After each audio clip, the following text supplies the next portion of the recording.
Hey everyone, Eggman here with another video, and today we have a top 16 breakdown for a Digimon regional. It's been a minute since we had some Digimon stuff to cover. Also, there were two Ultimate Cups that happened around the world this past weekend as well. I do have them on my website, which is linked in the description below. I'm probably not going to go over them since it's pretty much the end of the Ultimate Cup format as well. And spoilers, it's mostly just Mirage, All Force, Blue Flare, and Red Hybrid for the majority of those as well. But super big congratulations to anyone who topped in those events. We're just not going to cover them in those videos, but again, you can check them out on my website. So into this one, so this was a BT13. This did not have the RB cards legal for this one, so pretty much the last one regional that we're going to cover for this format before going into kind of the new cards that we're getting because of that. And I think the Star Deck's coming out soon too, so for that as well. But we did have 5 Royal Knights, 4 ShineGreymon, 2 Hunters, 1 Blue Flare, 1 Beelzemon, 1 BlackWarGrey, an Alphamon, and a Bloomlord as well. And so this was 7 rounds of Swiss. This was 212 players, and it was in Italy,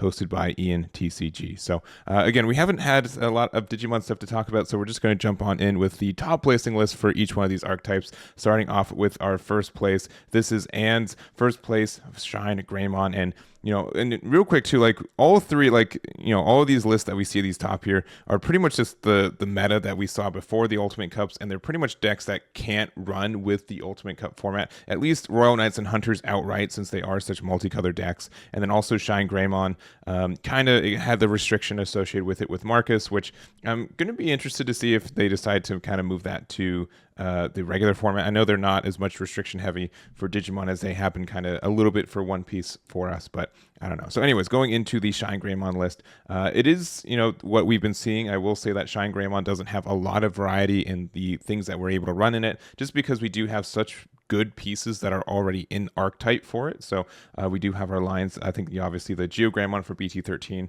is such a powerhouse. Being able to get like that free advantage for it is very good. We have our Agumons as well, with 2 copies of Kudamon, which is able to find a yellow Digimon of the vaccine, so pretty much your entire thing, and also Yellow Tamer, which is only being able to run 8 Tamers, being able to have some searchers for it is good enough as well. We have our Rise Gray, including 2 copies of Rise Gray X, and then 3 of ShineGreymon from BT12, 2 from BT13, and then our ShineGreymon Burst Mode. So nothing too crazy for this deck.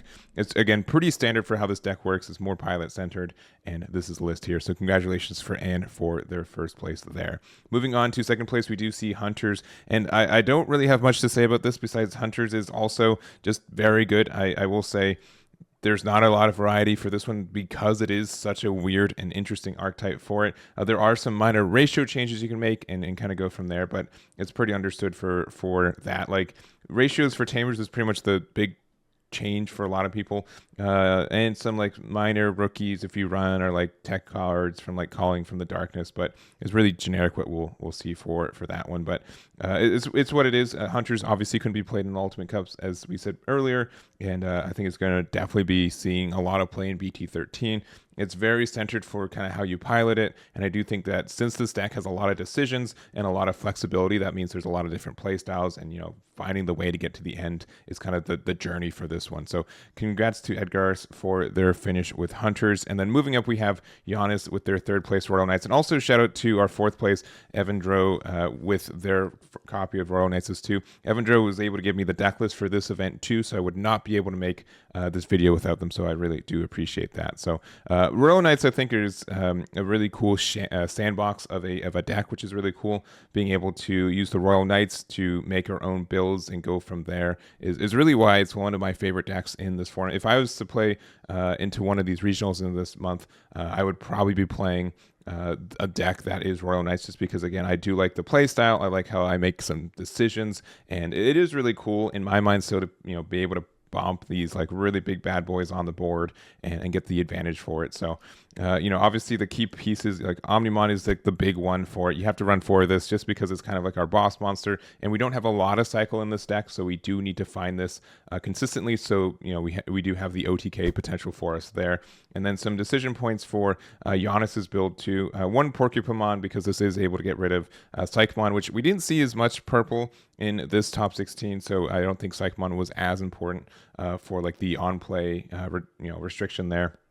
We do see 2 copies of Marcus for a memory setter, but also being able to get the you're able to use the effect to get rid of a 3-drop 2, which is quite nice. Holy Flame, which is a nice little security option there, being able to use it to give everything security attack -1, and you can use the Kentaurusmon as well. If the on play or when did you evolve the total card in both security stack is 6 or less, gain 3 memory, then reveal 1 card from your hand. If it's a yellow card, place it on top of your security stack face down. If not, return it to your hand. And then once per turn, and then one attack, you get to trash the card. But being able to say, I'm going to put Holy Flame on top of my security and just almost guarantee that I get another turn is a nice little neat little trick, and I wonder how often it worked out, because again, we don't have a lot of cycle in that deck, but that does happen. Kind of the same with Lonky as well, being able to put it as like at the right time to help us get like the best effect from Lonky, I think is strong as well. And just having some cards in security to kind of save you from there. So that's kind of all I'm going to talk about this build specifically. We also do have the mat, which is interesting for like why this one was run. I don't think it has like super synergy, but I guess you do have a tamer which can help with all force or something. I don't know. It's a weird pick, but it's interesting. And then also I would say Evandro's build is probably a little bit more standard for what it is, but also running like the Crimson Blaze for some board clear, which can also be used to get rid of your opponent's copies of like the Psychomons or stuff that stops you on plays. The only issue with it as well is that like you have to have the red source from it, so you'd have to have like a Purge of the Royal Knights and be able to put like a Gallantmon or one of your other guys that are red underneath it and then play it from there.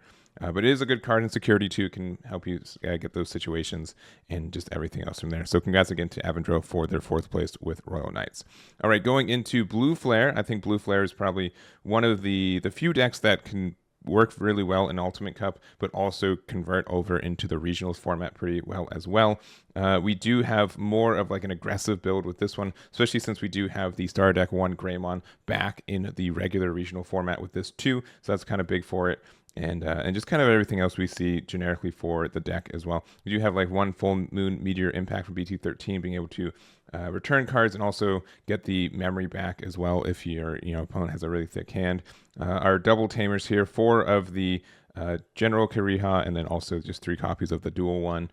And just kind of the top end of 4 of the Melgram one for BT10, which is still the better one, 2 of the EX4 one to just help you have more of those names, and kind of the same thing with the Male Bergermon from EX4 as well. So not much more to say. Congratulations to Guardna for their finish there. Next up, we have Yuxoh with their 6th place Beelzemon. And I still will say, like, if people are interested in getting to this card game, I still think getting the ultimate deck for Beelzemon and getting a couple extra cards to build around it is probably like one of the best ways to.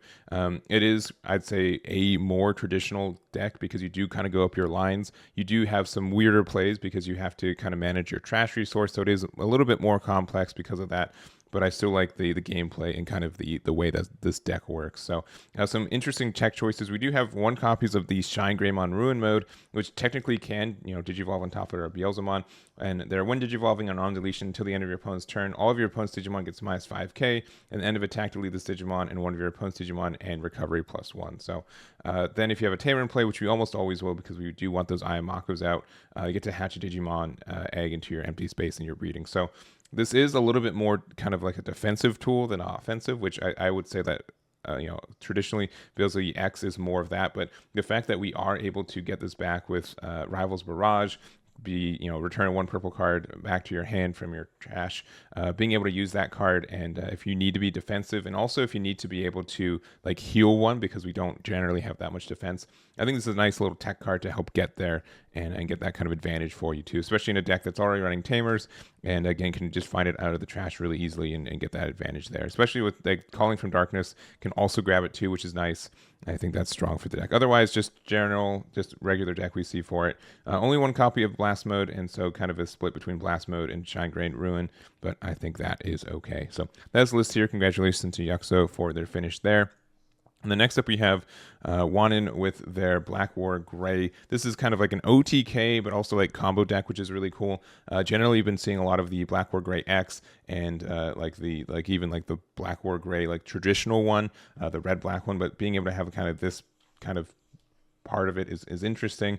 It is a little bit, I'd say, like a bit cheesy, I would say. So the BlackWarGrey has a Digiburst for 2. You may trash 2 Digimon underneath to unsuspend. So you can do some silly things where you just make some really big stacks, and you have like the security attack +1 off the Greymon. You like use the WarGrey, or sorry, the Greymon X on top of it. You can kind of same things with like the Ultras mode and the Metal Grey X. So just really aggressive from there. 3 copies of Gravity Crush, 2 copies of Lightning Joust, and then the Red Mem Boost and the A Delicate Plan. Also the additional Yuya and Cool Boy to get that extra protection and like consistency and memory and stuff. So really interesting. And then if you really want to, you can use the Flamedramon.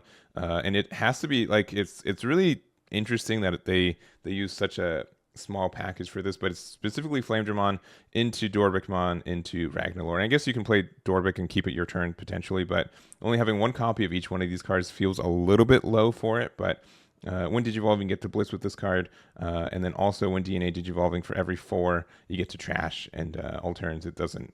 You get to unsuspend whenever you remove something from security stack. So that's something that's kind of good enough for it. But like just the fact that you need a DNA, and the only red level 6 we have is specifically this one Dorbeckmon.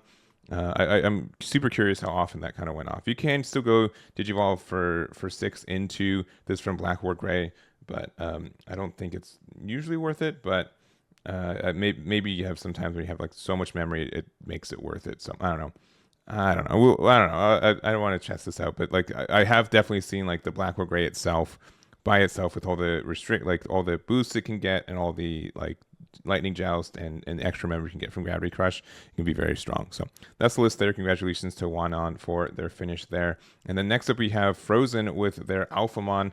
And obviously Alphamon's been doing a little bit better with the release of the new ShineGreymon and BT13. That's been a big piece for it. And then otherwise, it's just generically what we've been seeing previously for this deck. We do also have the new Alphamon as well from BT13, which is kind of like a Royal Knights card, but being able to use this to get the protection you want for it, and also just the removal, which is great. So I think all of that, or not the removal, but the stun of being able to say all of your opponents Digimon at the play cost of 10 or higher can't attack players until the end of your opponent's turn, I think is very helpful for you there, and just generically. So this deck did also get some Ultimate Cup finishes too, because it is generically mono black. We do miss the Cool Boy from it a lot though, so that's something to kind of figure out for it. But I think it is a strong deck that is, we don't have as many, I'd say, super strong like tall end OTK, at least like we had like what Melga, we had Grandis, and we had Alphamon. So this is kind of like the last one of the 3 that still can see some play. And I think it's still okay for what it is. So that's Frozen's list. Congratulations for their finish there. And to wrap it up, we have Jasmin with their Bloomlord. And I think Bloomlord has been, it's been in a weird spot. It was really good in the Ultimate Cup format. It got some restrictions that kind of hurt it. And now it's kind of, it's still good in like the regular format, but it is a little bit, I feel like it has some consistency issues that are just generically kind of how green works, where you kind of have to see your line and you don't really have as much hard searches to get the pieces for it, right? But we do have the new Lalamon and kind of like the new Sunflower do help the deck out. We're running the traditional Mimi package instead of the other one with Lilymon, so I think that is like, this is again like the safer and tried and true version of it. We have the 4 copies of Bloomlord, 3 Hydras, and then also the 2 Quartzmon at the top end, which is very strong. So not much more to say about this one. I think that Bloomlord's been pretty unanswered for a while, and congratulations for Jasmin for their finish. And that's going to be it for me. Thank you guys for watching, and I hope you guys are looking forward to more Digimon content as we get more events in this month, and I hope you guys enjoyed this video. So again, thank you for watching, and I'll catch you all next time.